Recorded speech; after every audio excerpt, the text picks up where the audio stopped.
Et c'est très fréquent en fertilité d'avoir une échographie normale alors qu'il y a quelque chose qu'on n'arrive pas à voir. Donc quand on vous dit tout le bilan est normal, sachez que c'est entre griffes. Bonjour. Le moyen diagnostic utilisé détermine la précision de votre diagnostic.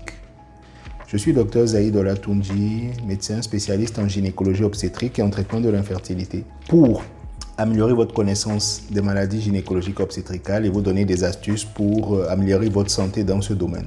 Si vous n'êtes pas encore abonné à la page, cliquez maintenant sur le bouton « Je m'abonne » pour pouvoir profiter des autres vidéos.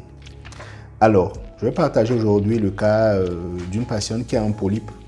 Un polype, c'est quoi? C'est des bouts de tissu, d'un bout de chair, si vous voulez, qui pousse à l'intérieur de la cavité de l'utérus. Et ce polype peut être responsable de règles abondantes. Il peut être responsable aussi de l'infertilité. Il va empêcher l'anidation de l'œuf à l'intérieur de l'utérus. Et le diagnostic de ces polypes peut deux fois être délicat. Donc, je vous montre déjà sur la première image que vous voyez, une échographie en 2 dimensions qui s'est faite juste un peu avant l'ovulation.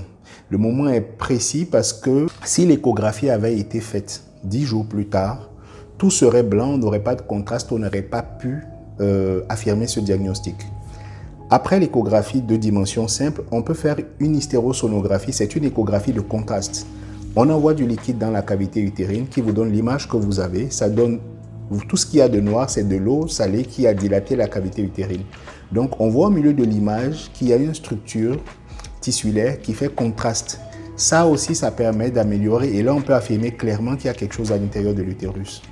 Si vous voulez un instrument encore plus performant, vous prenez une sonde vaginale 3 dimensions si vous en disposez et vous faites une échographie. Ça vous donne l'image qui suit. Donc vous avez autour le muscle utérin et à l'intérieur, vous voyez la cavité qui est dilatée par du liquide et on voit très bien le polype au milieu de la cavité, ce bout de chair que vous voyez qui est indiqué par les flèches. On voit même qu'il y a d'autres petits polypes et ce qui montre que l'utérus de cette patiente est malade. En dehors de ça, on peut aller avec une caméra, en hystéroscopie, regarder directement dans la cavité utérine et voir clairement ce qu'il y a. Là, il n'y a plus de doute et les choses sont encore plus claires. Donc, la leçon, c'est quoi? Quand on vous dit qu'un examen est normal, il n'est normal que par rapport à sa capacité de voir, d'évaluer en fait ce que vous recherchez.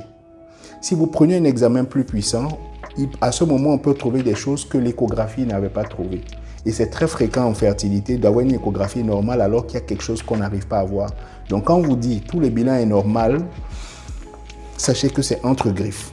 Voilà. Portez-vous bien. Si vous n'êtes pas encore abonné, abonnez-vous, partagez la vidéo. Prenez soin de vous. À bientôt. C'était la capsule de la semaine.